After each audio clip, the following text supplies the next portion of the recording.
Good morning.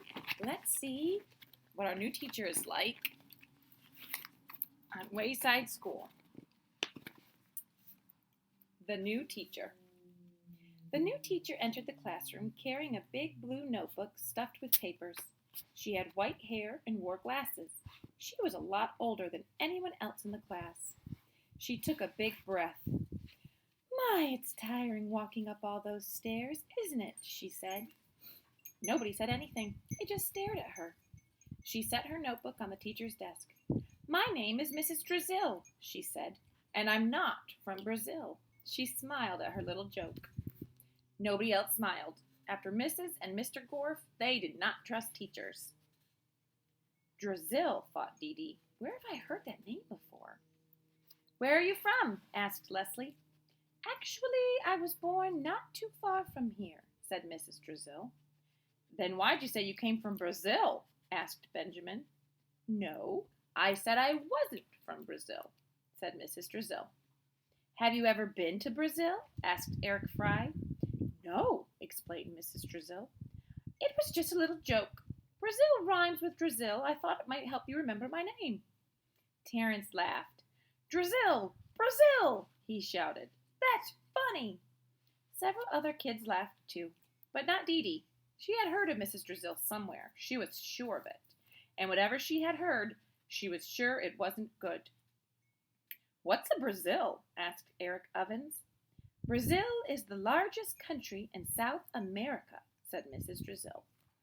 "Oh," said Eric Ovens. "I thought it was one of those things that, women wear on their, chest area." Several kids laughed. "No, that's a brassiere," said Mrs. Drizzle. There was more laughter. Stephen was shocked. "She said brassiere," he whispered, "right in class." "I know, I heard her," said Jason. But Dee Dee still didn't trust her, even if she did say brassiere right out loud. There was a television show that Dee Dee liked to watch. It was about real criminals. At the end of the show, they always asked the viewers to call the police if they knew where any of the criminals were. Dee Dee wondered if she had seen Mrs. Drizzle on that show. "Does anybody have any questions they'd like to ask me?" asked Mrs. Drizzle. Ron raised his hand.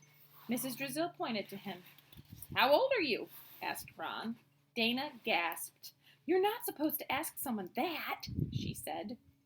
"Especially someone as old as Mrs. Drizzle," said Mac. Mrs. Drizzle smiled. "I don't mind," she said. "I'm 66 years old. You can ask me anything you want." "Anything?" asked Joy. "I'm a teacher," said Mrs. Drizzle. "That's what I'm here for." Paul raised his hand. "How much do you weigh?" he asked. 124 pounds, said Mrs. Drizzle. "How much money do you make?" asked Eric Bacon. "I'm a substitute teacher," explained Mrs. Drizzle, "so I only make money on days that I teach. And then I make $51.18 a day."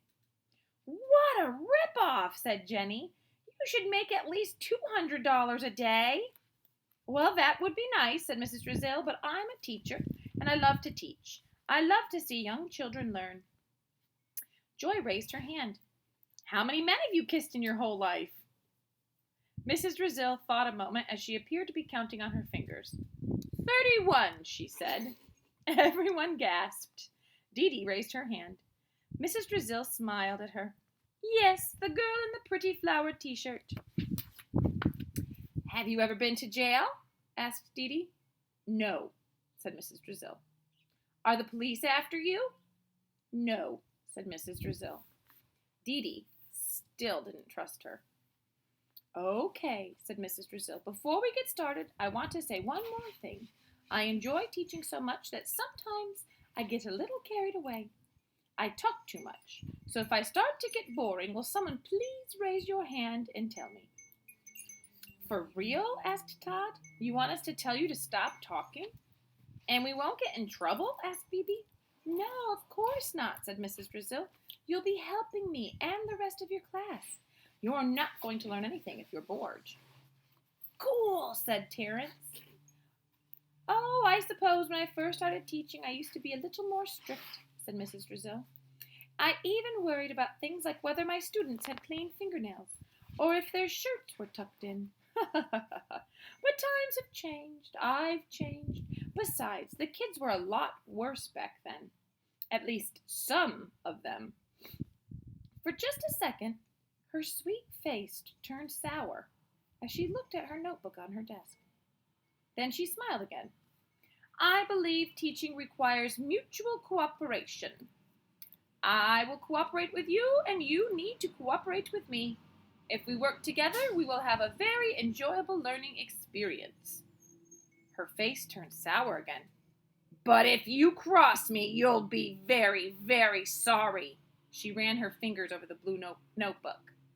Oh, maybe not today, maybe not tomorrow, but someday I will get you. You can run, but you can't hide. Okay, class, everyone ready? Let's get started. She smiled and said in her sweet voice. Dun, dun, dun. What's gonna happen next? We'll find out next time. Bye.